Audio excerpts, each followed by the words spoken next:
Hello everybody and welcome back to another not applicable Formula 1 video. Ferrari have planned some huge changes to their 2023 Formula 1 car and a few parts might look familiar. It's fair to say that Ferrari have had a terrible start to the 2023 season. From the winter test hype, we were expecting a car that was going to be rapid in qualifying as we saw in 2022, but also a car that would be able to deliver in the races.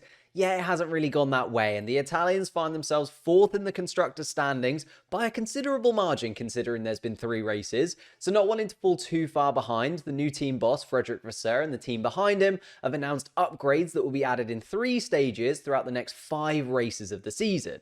The upgrades will include a diffuser in Baku, rear suspension in Imola, and side pods in Spain. Even small changes might come in Miami if some of the pieces arrive in time for the first US Grand Prix, where an adaptation package for the city track was already planned anyway.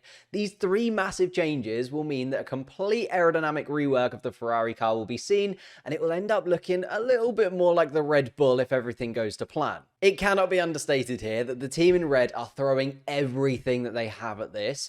I suppose it's clear why, looking at how the drivers have fared in the opening 3 Grand Prix. I mean, you just have to look at Charles Leclerc. He's had a mixed start to the season, I think it's fair to say. He started off the season well, an almost podium finish in Bahrain, but that was halted by reliability issues. This then cost him in Saudi Arabia as he had to take penalties to replace power unit parts. And then in Australia, he was frustrated in qualifying, although it didn't matter too much as he didn't even get to finish the first lap before he spun into the gravel by Lance Stroll. He's currently sitting in 10th in the driver's standings with just 6 points. Whereas Carlos Sainz, in comparison, has had a decent start to the 2023 season with Ferrari. He finished in 4th place in the season opener in Bahrain, although he was a little bit of a sitting duck due to the tyre wear on the Ferrari car.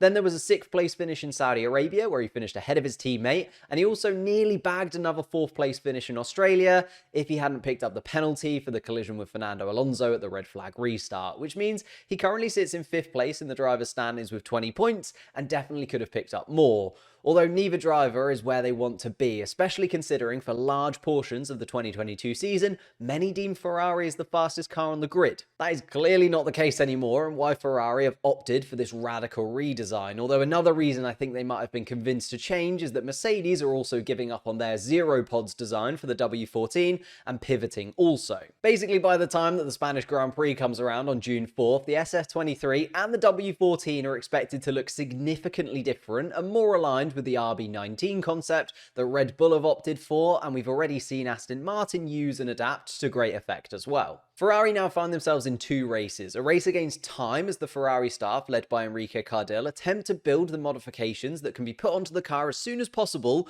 before Mercedes are able to do the same, as well as a race against money as these changes will eat up a good part of the budget cap destined for the evolution of the SF23, especially if after the first couple of upgrades they're not seeing a correlation between the wind tunnel and the on-track data.